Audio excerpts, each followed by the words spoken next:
पूछ लिया जाए राजस्थान के इतिहास का पिता किसे कहा गया है, कर्नल जेम्स टोड को कहा गया है।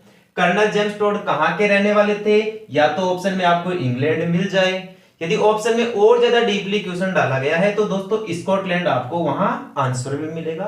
कर्नल जेम्स टोड ने राजस्थान का इतिहास कौन से ग्रंथ में लिखा भाई, इन्होंने the एनालस and antiquities of Rajasthan नामक पुस्तक में हमारे प्रदेश का इतिहास लिखा है।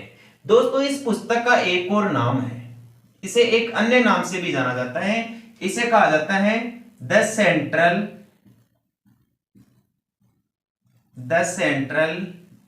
And western state of India, state of India, the central and western state of India या राजपूत स्टेट ऑफ इंडिया। इस किताब का यह दूसरा नाम है, मतलब the annals and antiquities of Rajasthan नामक पुस्तक को ही the central and western Rajput state of India के नाम से जाना जाता है। यह राजपूत शब्द और लगा लेना दोस्तों, राजपूत स्टेट ऑफ इंडिया इस नाम से भी जाना जाता है।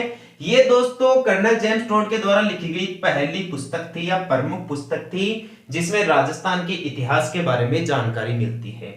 कर्नल जेम्स टोड ने दोस्तों एक और पुस्तक लिखी थी, इनके द्वारा लिखी गई दूसरी पुस्तक थी दोस्तों पश्चिमी भारत की यात्रा,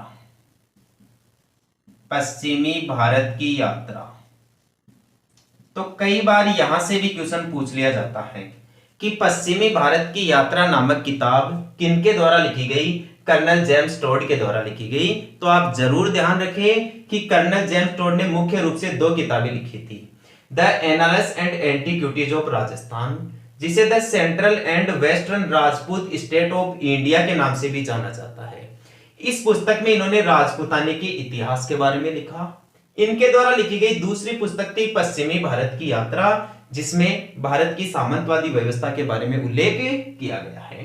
तो कर्नल जेम्स टोड के बारे में यदि और कोई आपसे क्वेश्चन पूछा जाएगा तो अन्य क्वेश्चन ये पूछा जा सकता है दोस्तों, राजस्थान में घोड़े वाले बाबा, राजस्थान में घोड़े वाले बाबा के नाम से किस इतिहासकार को जाना जाता है।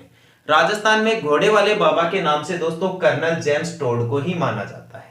इनके बारे में ऐसा कहा जाता है कि एक व्यक्ति घोड़े पर बैठकर राजस्थान में आया, उसने यहाँ की सारी जानकारी जुटाई और उसको एक किताब के रूप में लिख दिया, एक ग्रंथ के रूप में लिख दिया, जो आगे चलकर राजस्थान का इतिहास कहलाया। इसीलिए दोस्तों कर्नल जेम्स टोड को आधुनिक राजस्थान का पिता भी कहा जाता है।